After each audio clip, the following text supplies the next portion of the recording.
So good evening, everyone. We have Mr. Vinod Arvindakshan. So he's a HR leader, senior HR leader from Silicon Valley. So this is the first orientation session we have planned for this batch for the graduating students who are going to seek for placements. Thanks, everyone. Got some good experience recruiting students, and off late, I'm trying to spend some time as adjunct faculty at IIT Palakkad. A bunch of things I want to talk about. I want to talk a little bit about the job market, a little bit about how you can look at a career in terms of thinking of how to advance your career in the long term. And I'll also maybe answer some Q&A at the third part of my session. But first thing first, what's happening with the recession? How is it going to impact placements? I think that's probably the biggest question everyone has.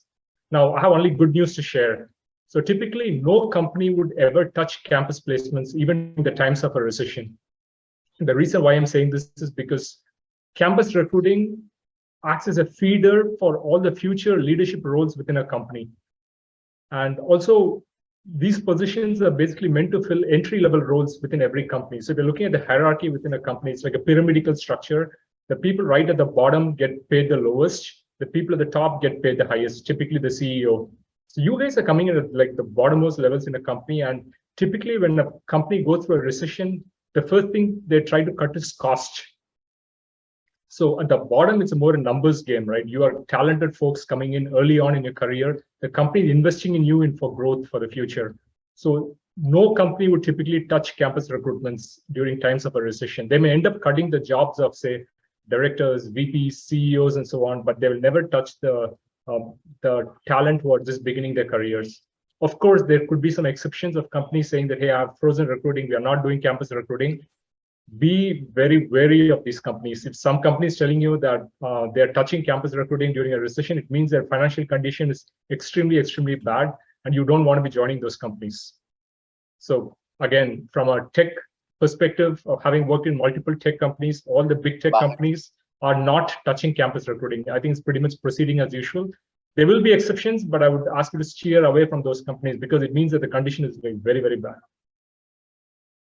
So that's kind of addressing the tiger in the room, right? So hopefully that makes you all relax a little in terms of saying that you will have a good placement season. That's not a problem. Every company will try to recruit. Most of the companies are there for the long term, and they're trying to make sure that they create the next level of leaders 10 years into the future and so on. So they will come to the IITs and keep recruiting. So no problems there.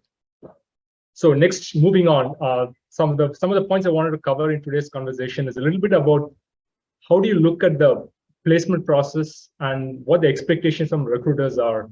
So I think I'll touch on that first and then move on to other things. When a recruiting season begins, most recruiters are looking for three types of skill sets. So first skill set is your domain-specific knowledge or your subject knowledge. Suppose you're a mechanical engineer. How good are you in mechanical engineering? Suppose you are a computer science engineer. How good are you in computer science? That's the first piece of knowledge which the companies look for. There's a second piece of knowledge around, are you able to get work done with teams of people? Because most companies do not depend on not just one person to get work done. They depend on teams to work together. So how good are you when it comes to working in teams? The third piece is around your communication skills. In terms of how good are you in terms of communicating very clearly what you want and getting work done. So there are three types of skill sets. Typically, since most of the people sitting on this call are all studying at IITs, it's assumed that you have domain-specific knowledge, that you're smart enough to understand your space. So that is not really a pain point for most companies coming to IITs. They assume that you have enough knowledge, and they may ask you a couple of questions to just check and confirm that you have the knowledge, but that's pretty easy sailing. So what really differentiates people when it comes to placements is the fact that they're checking your people skills and communication skills. So this goes beyond your curriculum in terms of you have to practice this yourself. No one person can teach you these skills. It's no professor is going to sit with you and improve your communication skills. So I would strongly recommend a couple of things. I would say that, for example, list down a couple of interview questions which can be asked during the interview process. Practice. The more and more you practice, the easier and easier it becomes for you to answer questions. So the earlier you begin, the more time you have to practice. So when I did my master's degrees abroad, I looked at some students who gave me excellent interview answers. And part of the reason was that they practice answering questions around 40 to 50 times with their friends, family. They keep rehearsing their answers.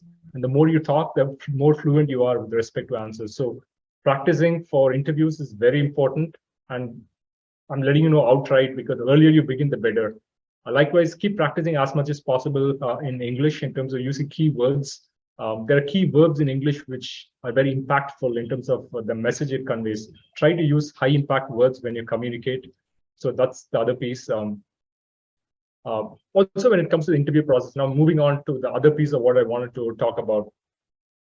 You can predict what questions are going to come at you during the interview process. It's not rocket science. You can know this well in advance. The reason why I'm saying this, because every company has a section called careers on their website. For example, if you want to apply for a job at Microsoft, go to Microsoft careers. It should be something like my careers at Microsoft.com. Go there, look for the specific job posting you're applying for. Like maybe it's a software engineer. And in the career section, there'll always be a job description listed on the career section. So go to the job description and it will tell exactly what the company is looking for. Now, this is super important because inside the job description, there'll be a section called skills. So they'll give you things like some skills could be like you need to learn fast on the job. So this will be mentioned in the job description. So when you face an interview process, you can say with like 80% chance of certainty that one of the questions which will come at you will be, give me an example of a time in the past when you had to learn very quickly. So they're trying to measure how good you are in terms of learning. So they'll ask you, okay, give me an example of a time when you had to learn very quickly on the job with very little information. So sometimes you can almost predict the questions which come at you. And I've seen this work in many, many scenarios. So you can predict like 90% of the cases which come at you. So that's one piece of it, predicting the questions during the recruiting process. Go to the career site, go to the job description, look at skills, and practice the STAR method for skills. So when I say STAR method, is the STAR method, which basically means you need to talk about, when you give your answers, you need to talk about the situation, the task, what was given to you, the actions you took towards resolving the situation, and also results. So STAR. So ideally, right, suppose someone asks you, like, give me an example of a time when you had to work with a difficult manager. So if that is a question which is coming at you, the way you need to frame your answer is talk about before you took up the role, what was the condition in the workplace? That is the situation. The task is what work did the manager give to you? Or for example, if you did an internship, what did the internship manager give to you as your task? What did you do towards solving the problem? That is actions. And the final part is the results, which is the impact you generated in terms of numbers, percentage, could be an efficiency increase, productivity increase. As long as you translate to numbers, that will create a big impact. So the STAR method is super important when you answer questions. Practice with friends, very, very important. The more you practice STAR questions, the better you become. And let me tell you folks one thing, it's not just about your IIT days. If you do a master's program abroad later, if you do a PhD program later abroad in the US, if you do an MBA anytime in the future, every job interviewer follows exactly the same model.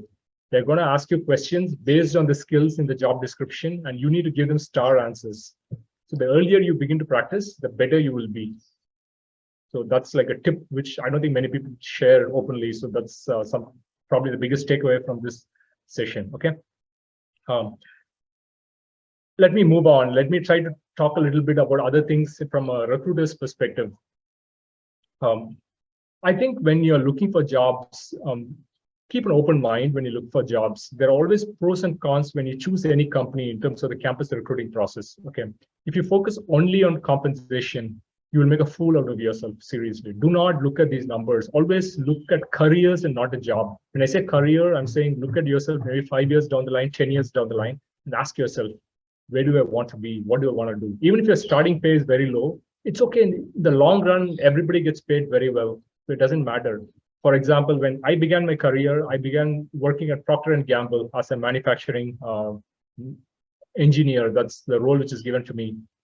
The role was not very high paying, but it doesn't matter. What you learn in many of these manufacturing jobs is that it's not about compensation. It's about teamwork. You're leading teams of people. You're leading like 40 to 50 people. That's a lot of management experience you get right away. This sort of experience you never get in any other job. If you're working, say, as a strategy consultant, you're working as an investment banking consultant, you will not get that man management, people management expertise, which you will get in a manufacturing job. So you joined Bajaj Auto. for example, or you join some other company like Godrej, manufacturing jobs. It may not be the most awesome job out there in terms of compensation, but yes, you learn a lot in the 2 years. And when you say apply for MBA program, there's so much you have to share in terms of what you've done in the workplace, and people will love to have you in MBA program. So it actually makes your life much easier by joining manufacturing jobs. So I'm just saying that every company has pros and cons. Sometimes the very high paying companies understand that by joining their company, for example, if you join say Facebook or Google, they're paying right at the top of the market. They know it. The reason why they're paying at the top of the market is because they know that you will not leave their company and go anywhere else.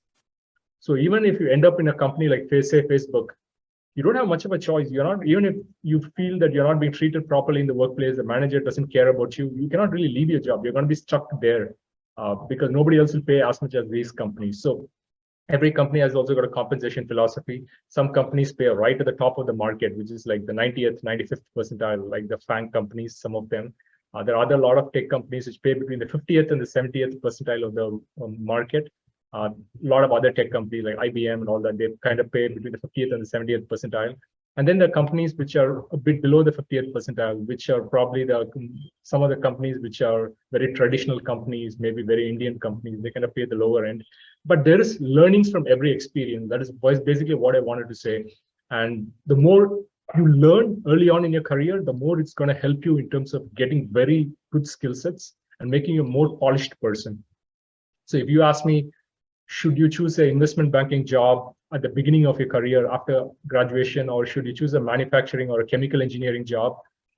I would say go for a chemical engineering job, because never again in your life will you ever do these jobs. Do it for maybe 1 or 2 years, gain some experience from it, and then you can always switch to those consulting jobs, those investment banking jobs later on in a career by doing an MBA and all that. But you'll never ever do a manufacturing job. That experience something you'll never again get in your life. So think about it differently. I think that's one big takeaway in terms of what I'm trying to tell you.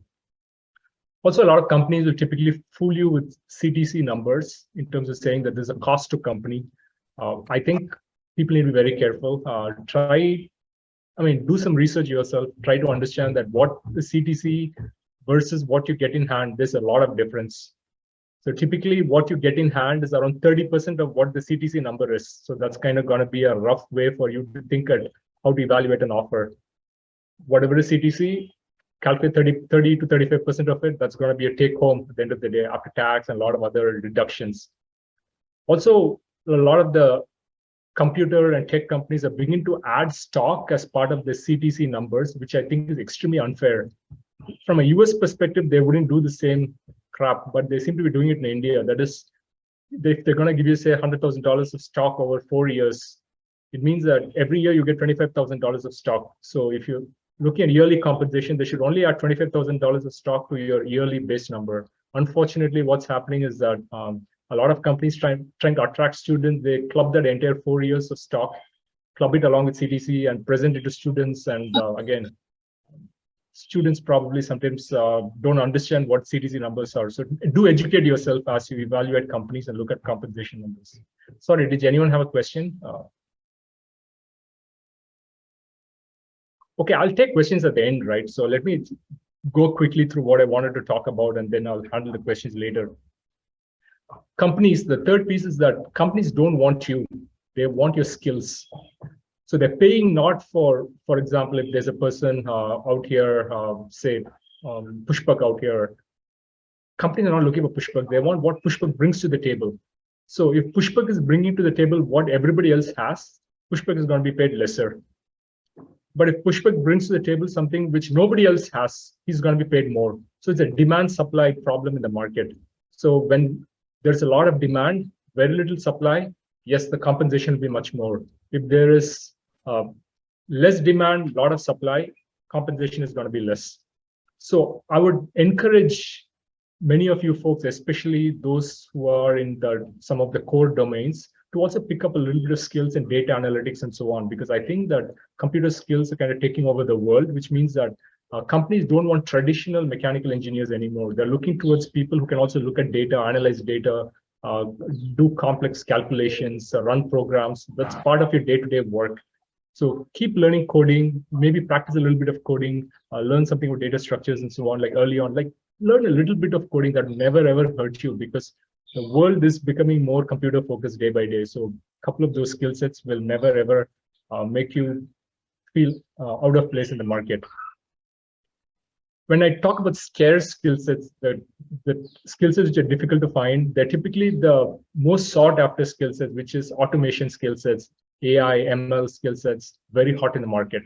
There is nobody the market can find. There's a huge demand, but a very small talent pool. There's a huge supply problem. So what's happening is that companies are paying a lot of money to get these folks. So you can see that typically the compensation may vary. Like some of the CS students may get compensation between, say, 15 to 25 lakhs with the average of around 20 lakhs.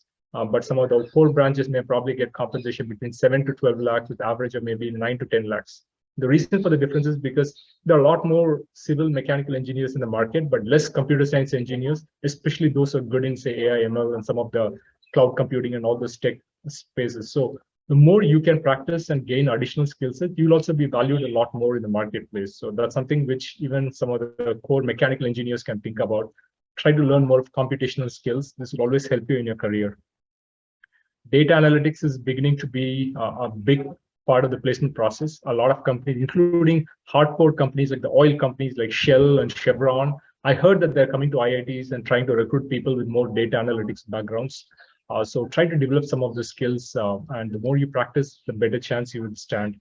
In fact, 80%, when I did an analysis a couple of months back, 80% of the placements at IIT Bombay, which is where I went to school, 80% of placements are in non-core spaces. So they are either computer science, data analytics, finance, and consulting. So only 20% of students at the end of the day are going to core branches. I'm sure the number is probably not the same in other IITs, but I'm just giving an idea of what the trends are, that the market is moving in different directions, but you have to choose what you want. So if data analytics interests you, then maybe you can go for it. But if it doesn't interest you, it's okay. You can always specialize in your course jobs, spend a couple of years working, do something different later on, and graduate to a consulting job or other jobs. There's a lot of options on the table. Okay, so this is my first section in terms of some of the thoughts around the job market. Feel free to ask me questions later on.